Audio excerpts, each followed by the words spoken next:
We got half of the Apex Engineered and BC Racing suspension installed last week. Let's continue on and get the rear end done today.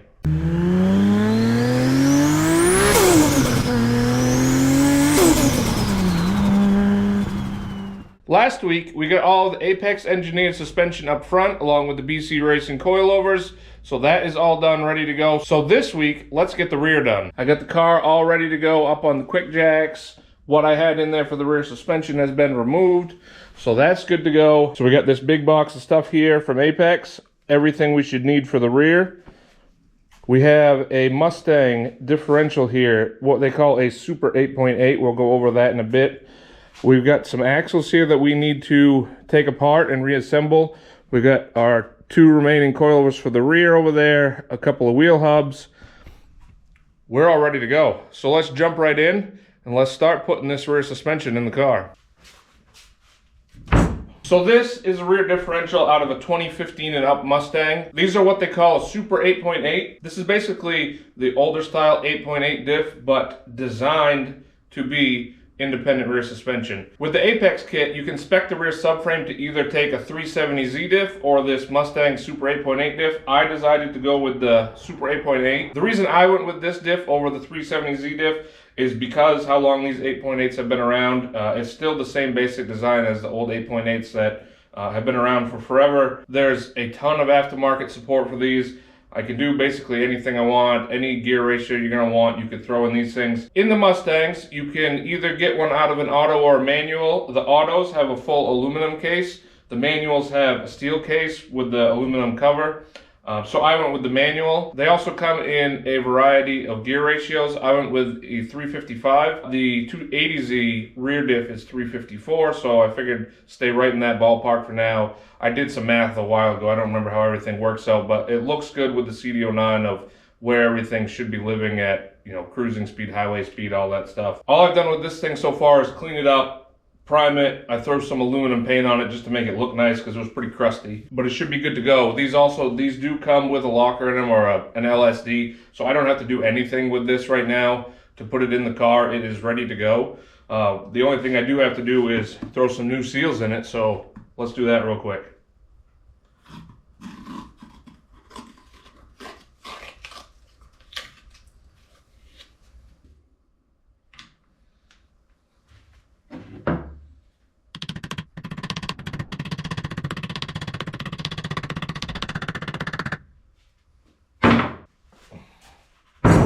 So here's our Apex Engineered subframe. This piece here, this billet piece looks nice. It's got the Apex logo in it. You'll see that from the back of the car. Up here at the front, this piece will come out. That's temporary. After we get it up in the car, it helps keep it aligned so it doesn't kind of warp in or out. It's got mounts on here for the Mustang diff. It would look a little different here if you're using the 370Z diff. And it comes with poly bushings here. The ones up here are already in place when you get it, but these ones, they supply, you just pop them in, it takes 2 seconds. So let's throw the diff on it.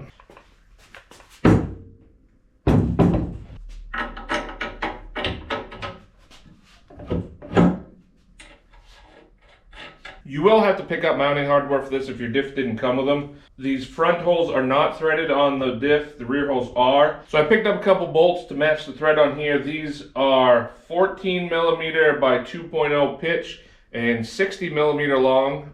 Fit perfectly for both. You'll need nuts for the front ones too, obviously, since they're not threaded. Now if you guys are looking for a rear diff for your car, whether it's this one or the 370Z or any other used parts that you want, what I usually do is I go on car-part.com, and what that does is it is a website that searches junkyard inventory throughout the entire US. Actually, I think it goes outside the US too, if you, depending on how you search, but that way you can find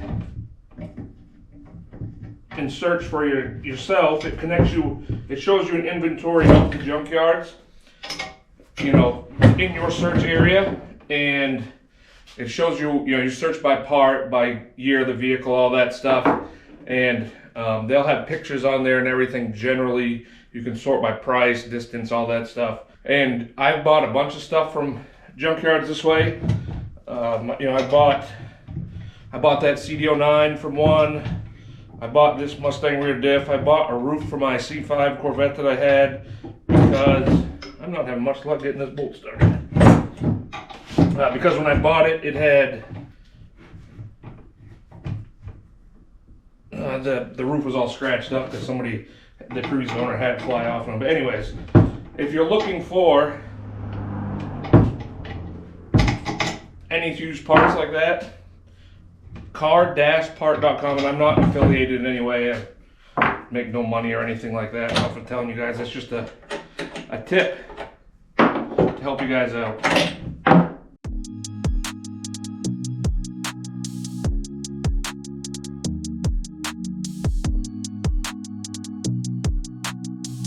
There we go, get it all mounted up. Pretty simple. I did have one issue here. My bolt didn't want to go into the cover back here, and that's because I actually messed it up. When I painted this, I had it hanging from my engine crane over there just with a piece of mechanics wire, and moving it around, the mechanics wire broke, and it didn't hit the floor, which, I mean, in some ways that's good. This ear must have hit on the edge of the legs coming out for the engine crane, but it also landed right on my toe, and I'm pretty sure I broke my toe. I didn't go get it checked out or anything because there's nothing that they can do. It hurt though, but so I had to take everything back apart there and get that threads there tapped out just to straighten them out. But we're good to go. This is ready to go in the car. So this is just gonna go up under, throw it on the jack real quick, jack it up. We've got our studs that come down for the stock suspension. I'll go through here. We got some big washers, reuse the OEM nut.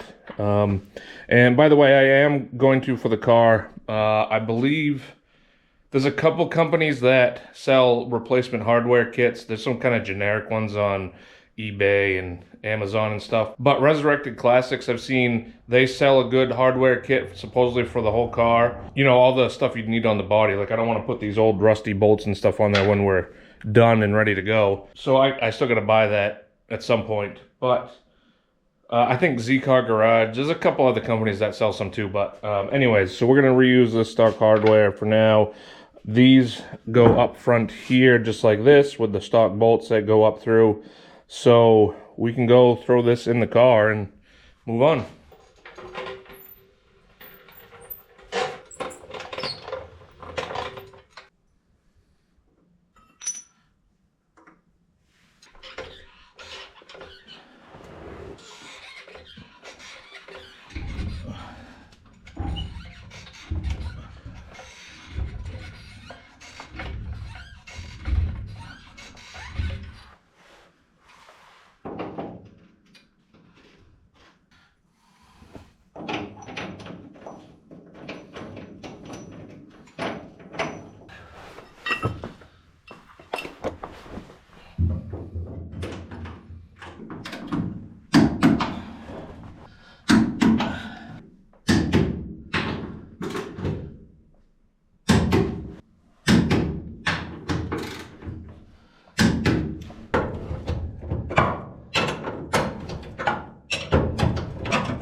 And you want to throw these bolts back in because it keeps the bushing from walking out and prevents you from getting water in here, you know, over the years filling up the tubes of the rear subframe.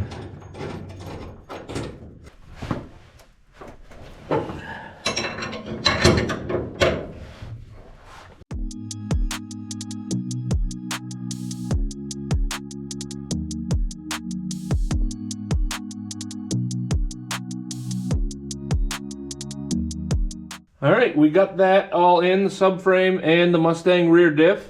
It really wasn't too bad. It was a little tough doing it myself. If you got a hand, it'll go a lot easier. We got to do our control arms and our knuckles next. I'm going to stick the knuckle on the control arm and then we're going to go throw them in the car. This mounts just like the stock knuckle does to the stock control arm. Using this massive 5/8 bolt. And you definitely want to lube this up because there's a lot of surface area here for these to rust together over time. I know people say they are an absolute pain getting these old bolts out of the stock suspension. So I'm going to put some anti-seize on there, both on the bolt and in the hole, to get as much protection as we can.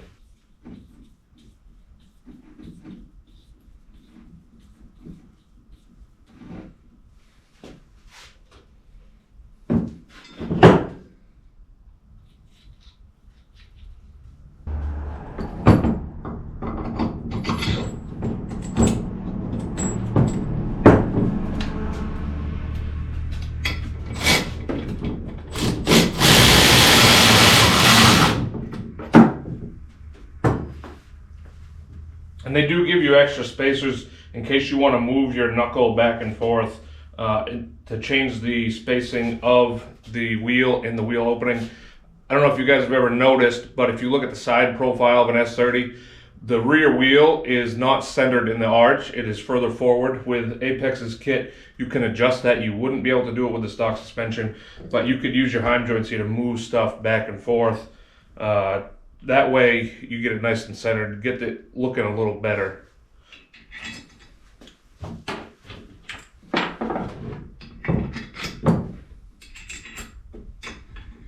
And like usual, the anti-seize gets all over everything.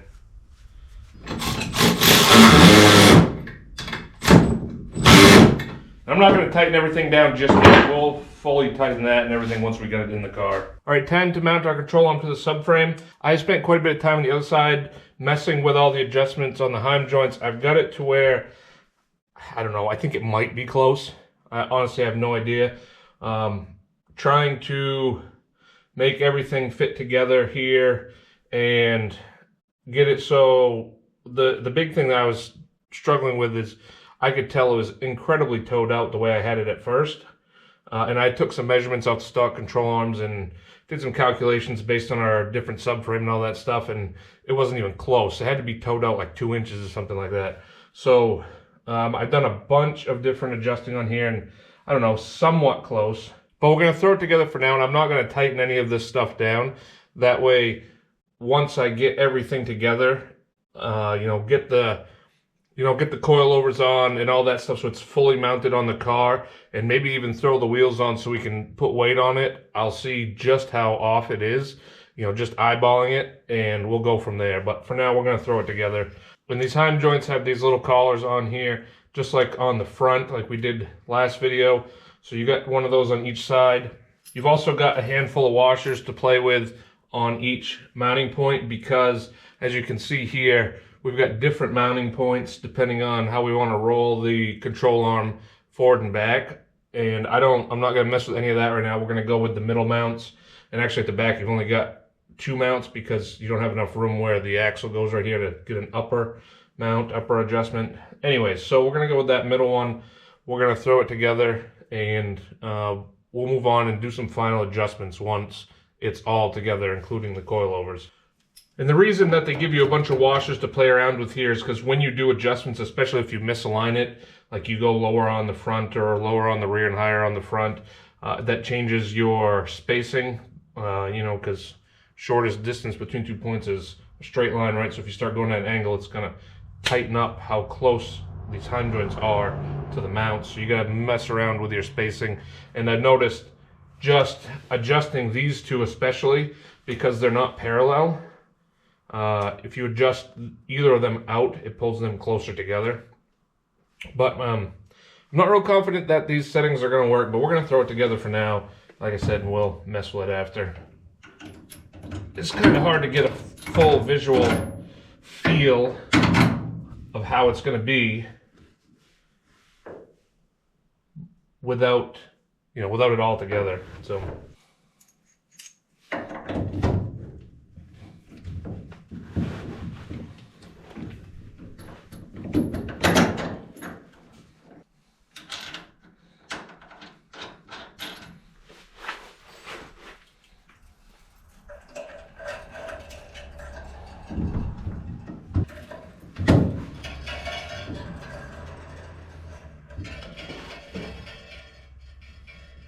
and throwing this together, I mean, it looks like we might still be, actually I got adjustment in this.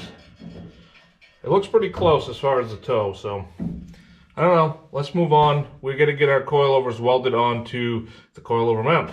Phew, well, it's another cold one out here this morning. Back out in the garage. -1 when I woke up. I got it up to about 33 degrees in the garage right now, so it's still pretty chilly. But we got work to do. So, coilover time. Just like the front, these coilovers are well done on the bottom. So, with the Apex kit for the rear, you have these adapters right here. This is going to weld into the bottom of the shock body. This here will bolt right to the back of the pieces we've already welded in, and this gives you some camber adjustment too, as well as your camber adjustment on the top of the coilover. So you got a bunch of camber adjustment in the rear depending on how much you lower the car. But I want to get these all cleaned up. They still got mill scale on them. They got a little bit of surface rust. So I'm going to clean these up, and I'm going to hit them with some weld through primer just up here where our shock's going to weld on, just to get some protection underneath there between the shock body and there. It probably amounts to nothing, but I'm going to do it anyway. So let's get that done. There we go. Easy enough. Just got some weld through primer on here, and let's get these shock bodies welded on.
All right, now that we got those welded onto the tubes of the coilovers, we need to modify the shock tower just like the front. So I popped this one in real quick, and as you can see, we have access to the knob for the damping adjustment on this one. It sticks up enough. However, you can't get at the camber plates to adjust the camber, and I would like to be able to. So just like the front, see, we enlarged that hole all around there. So we're going to do the same thing on the rear so that we got easy access to all the adjustments. So just like the front, we're going to start off with a hole saw here, getting rid of most of that little cone piece. I got an 1 and, what is this? 1 7/8 hole saw. It looks like you could maybe go up to a 2 inch. 2 inch should be fine, but I've got the 1 7/8, so that's what we're going to use.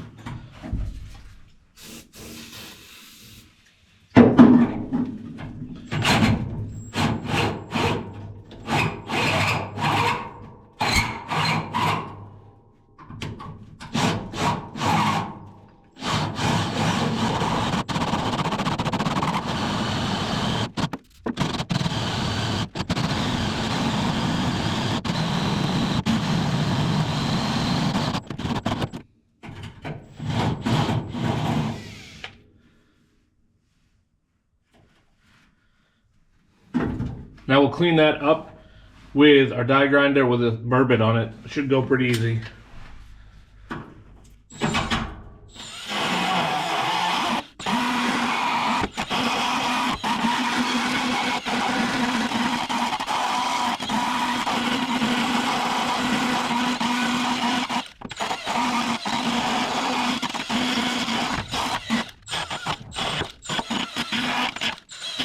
So with that coilover up in there, you can see how much I took off.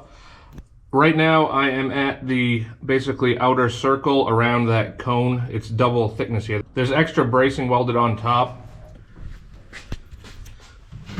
See if you look over here. So I went to that circle right there. However, it's not quite enough. These Allen bolts are still covered. And if we went all the way out with the camber adjustment, this looks like it would hit on here. So I've got these lines here with the marker. I'm going to trim approximately out there with my die grinder, and we'll refit and see if that's enough. I would rather keep as much on here as I can for strength, but just like the front, we're going to have a strut bar in the back, which will help strengthen this up, you know, since everything will be sandwiched together with these bolts from the coilover and that strut bar, you know, the plate on here. So we should be good. But yeah, let's trim that out real quick.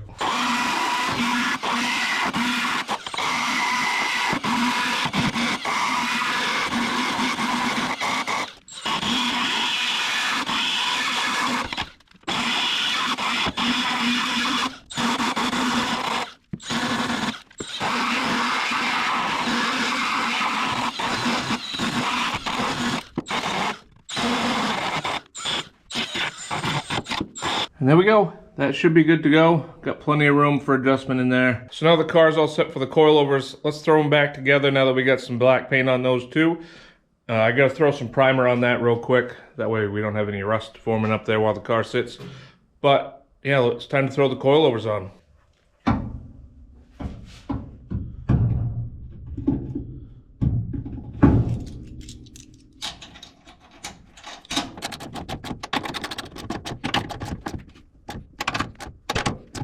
Now we'll throw our 370Z hub on the back here real quick.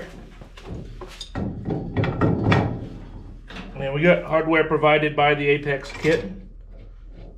Now these knuckles do accept other hubs besides just the 370 in case you weren't doing the Mustang or the 370Z rear diff swap. I believe they're S13 rear hubs. I think that's what I read. So there's some extra holes in here, but obviously we're going with 370Z stuff.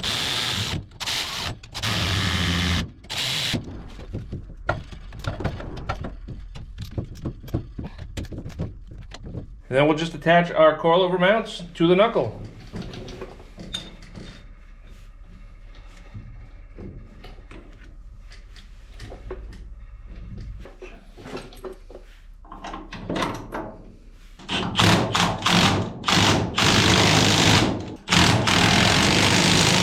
There we go, she's all together. Honestly, the coilover is probably the easiest part of this whole thing, as long as you have the ability to weld, or if you purchase the welding service from Apex or get a local welder to do or something. But the actual coilover install is pretty easy. These control arms, gonna take a lot to get those figured out where they want to be, or how we need to adjust them, because there's so much adjustment in them. Now you can see this is our mount here for our caliper, either the Willwood big brake kit or the 370Z caliper. We have holes right here for the 370Z e-brake cable also, so I might do that. I mean, I probably should, because I'm going to need a e-brake anyway, so we'll have to look into that in the future. But we are all done with the rear end, except for one thing.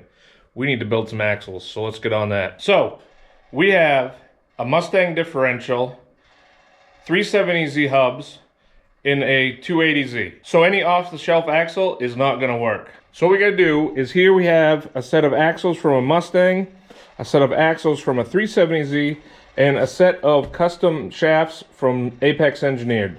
And we need to combine all of those together so that these axles will fit in the 280Z. Now, if you were doing the 370Z diff, you wouldn't have to buy Mustang axles, obviously. All you would be doing is taking the 370Z inners and the 370Z outers, taking it all apart and putting the Apex Engineered shafts in.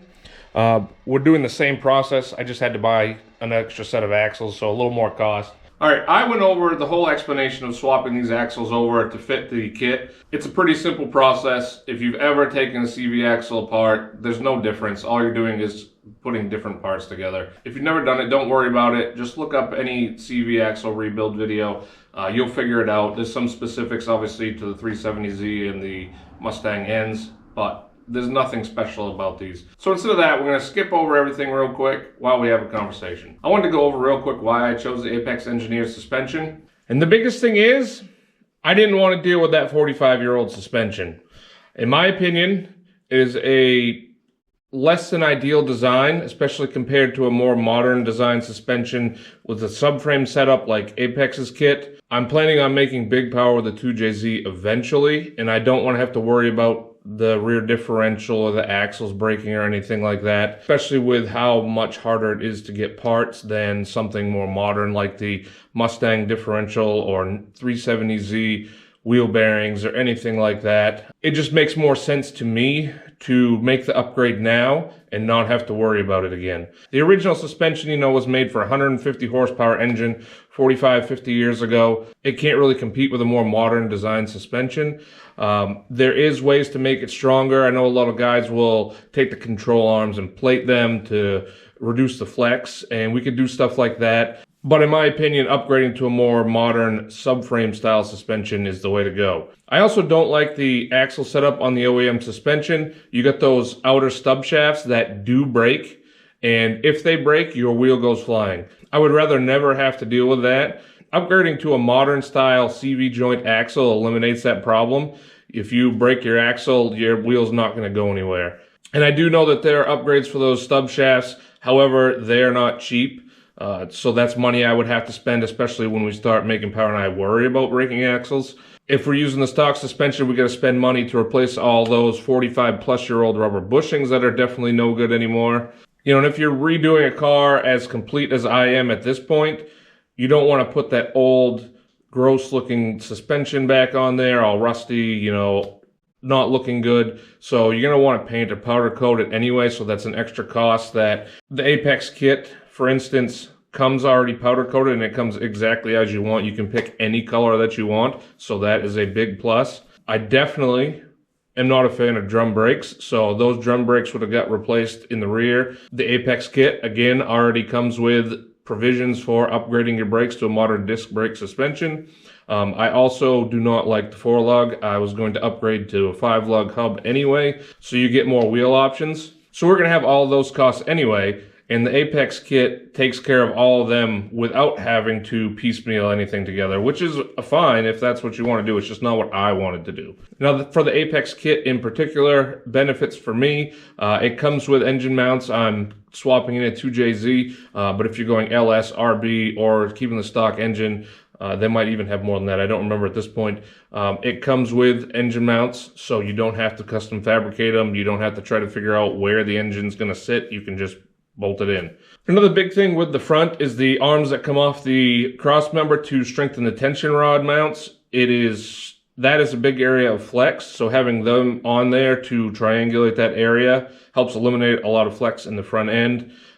You have no rubber bushings anywhere. You have some poly bushings for the rear subframe, but all the control arms are all Heim joints, so that gets rid of a lot of flex.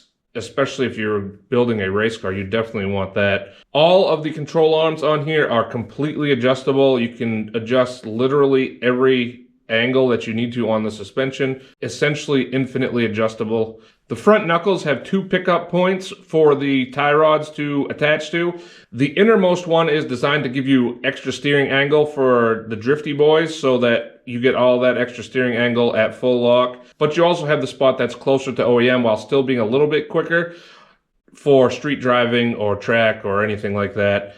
So if we go back to the rear subframe allows you to pick from 2 separate, much stronger, more modern differentials, the 370Z differential and the Mustang Super 8.8 differential, which are way stronger, have way more aftermarket support, and they're not an open differential, so you don't have to worry about upgrading to a locker or anything like that. The Apex kit has improved suspension geometry over the OEM stuff. I mentioned it before, but you get much stronger CV-style axles. You don't have to worry about that stub shaft breaking. Modern 370Z wheel bearings that you can run right down to any part store and pick up if you need to replace one. If you're getting coilovers, you can have them weld them in, so there's no really custom work to put these in if you are unable to do fabrication.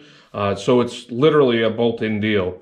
And I went with BC Racing coilovers over Apex's coilovers for no real reason other than I just wanted BC Racing coilovers, so that's what I chose. I don't really know anything about Apex's coilovers. I didn't do any sort of research on them. I just decided I wanted BC Racing coilovers, so that's what I bought. Now, you also have Technotoy Tuning, who makes suspension swaps for these cars. There's not any big reason why I didn't go with those. I know there's a lot of people that like their stuff. The first factor though was the price. The Apex stuff is cheaper. Obviously I want to save money anywhere I can. I don't think there's anything with the Apex kit that makes it a cheaper quality or anything like that compared to the T3, but I honestly don't know much about the T3 stuff other than what I've seen in pictures. I've never looked at them in person, so I can't really give any sort of review on them. I'm sure it's fine. Like I said, many people like them. I just happen to go with the Apex kit. I do like Apex's rear subframe design versus the T3 design, which it looks to me like it's more of upgrading the OEM parts but keeping them in the same style. That's what it looked like to me. I'm sure it works fine. When I first started looking at this stuff, I emailed Apex Engineered, told them what I was doing. We talked a bunch. The customer service was super helpful. I've talked to them a bunch of times, just looking for some answers to some questions. And I've also been talking to the owner quite a bit, and he's been answering my questions, been super helpful. You know, so just from the start, that first conversation, looking for help from them and figuring out what I wanted to buy, I've been very happy with the customer service, and you know, that just helped reassure me before I went and purchased the product. As you can see from the videos, it seems to be a really good product. I'm happy with it. I can't stress that enough. But the ultimate test is going to be once we get this car running and driving, which I hope to do soon. I kind of figured this was going to be the case, but to get the axle in, you gotta pop this back out. There's not enough play in the axle to pop it in there as is, so I gotta pop this back off the coilover real quick, which is not a big deal.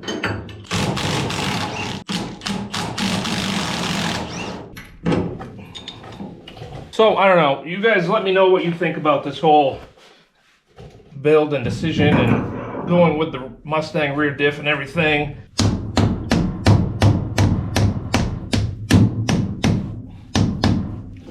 Would you have made the same decision if you were in my place? Are you going to make the same decision, you know, for your S30? Are you going to be running Apex stuff? Are you going to be running OEM stuff? You're going to be running T3 stuff? You know, let me know. This is just the way that I decided to go. Doesn't mean it's the right way, but I'm happy with my decision so far. We'll see, you know. Obviously, it's going to be, the real test is when we actually get to drive the car. I have mentioned this before, but I've never even driven a 280Z, an S30 at all. This thing was not running when I got it. Pushed it into the garage. So it's going to be tough for me to compare it to the stock suspension. Maybe I can find somebody somewhere in Maine that could do a comparison of this car once it's done versus a stock 280Z. You know, just see the handling differences. I mean, just putting the BC Racing coilovers on it is going to be a massive difference over stock shocks and springs, but you know, and then you factor in everything, you know, getting rid of all the rubber bushings, going with Heim joints everywhere. I'm sure it's a huge difference from the stock suspension, but it would be nice to actually have a direct comparison, you know, maybe eventually. So anybody watches this and is anywhere near Maine, you know, New Hampshire, maybe even Mass or something, you know, let me know. It would be nice to be able to do that comparison, or just even just ride in one to begin with. Because like I've said, I've never been in one other than sitting here in the garage. So there she is all together. I need to get an axle nut for a 370Z. I didn't notice that these didn't come with the axle nuts, which should replace anyway. The suspension is probably nowhere near set up for where it should be. I will mess with that some on my own, see if I can figure out exactly where everything should be. But you know, I was just gonna say, probably ought to end this video off now that we're done, but I want to see this thing on the ground. So I'm gonna throw the wheels on real quick and we will see what this thing looks like sitting on the ground.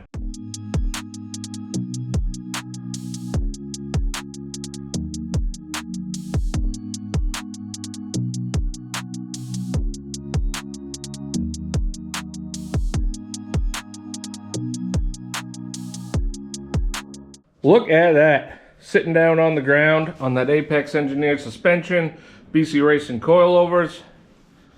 It is looking good, and it is low. I did not touch the height adjustment at all in the BC Racing coilovers. That's where they came, you know, that is the settings right out of the box. And it's definitely quite low, which is fine. Obviously, the front is higher than the rear right now because we don't have the weight of the engine, transmission, and anything up front. So when we get the 2JZ in, it should settle down quite a bit. But since they're coilovers, we got tons of adjustment. So that is all together. Our Apex engineered suspension is done. It is fully done. The front's last video right. And now we got the rear. So that is all set to go.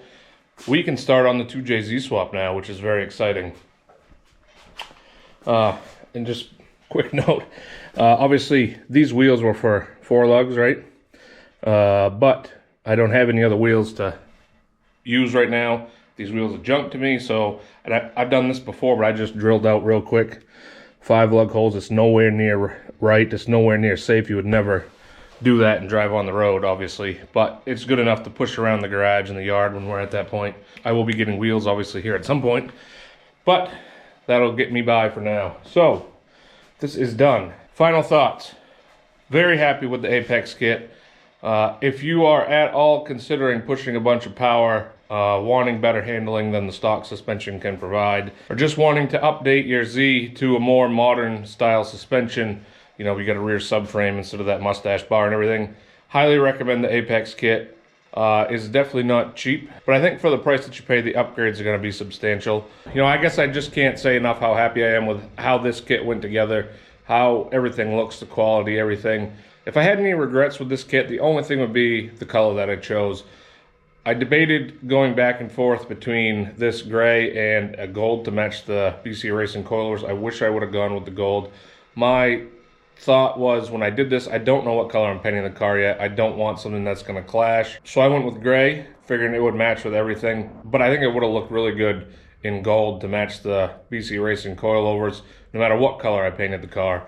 But, you know, I talked about it in the last video. We're going to have to get some stuff powder coated. You know, namely the knuckle and the bottom of the coilover on the front and the bottom of the coilover with the adapter on the rear, because I had to weld on those, so they've just got some spray paint on there right now. So maybe in the future, I look into powder coating myself the smaller stuff, you know, buy a cheap old oven that somebody's trying to give away and try that stuff, or I just have somebody do it. I don't know, we'll see. If you have to do this, if you had your car in here already blown apart, you know, no suspension on it yet, you could probably install this whole kit in a weekend if you were really trying. You know, without the filming slowing me down, it would have gone a lot quicker. You know, I spent a couple days on each end, but as long as you got all your parts and everything, and you don't have to worry about taking all the stock stuff out, I bet you could install this in a weekend if you really wanted to, especially if you got help from a buddy or something.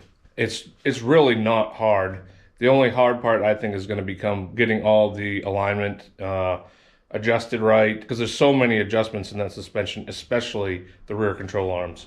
Oh, by the way, if you look, I mentioned it before, the wheel, I mean, just at where I set that at right now, appears to be much more centered in the rear arch than the factory suspensions. So that's nice, definitely a good aesthetic improvement. So if you guys got any questions about this Apex kit, let me know. I'll be happy to answer questions, whether you've already bought it and need a little help with the install, or if you're thinking about buying it, you know, just let me know. I'll do the best I can to help you out. So next video should be the start of the 2JZ swap. Come back for that one. Hit the like button, subscribe, leave a comment, and I'll see you in the next video.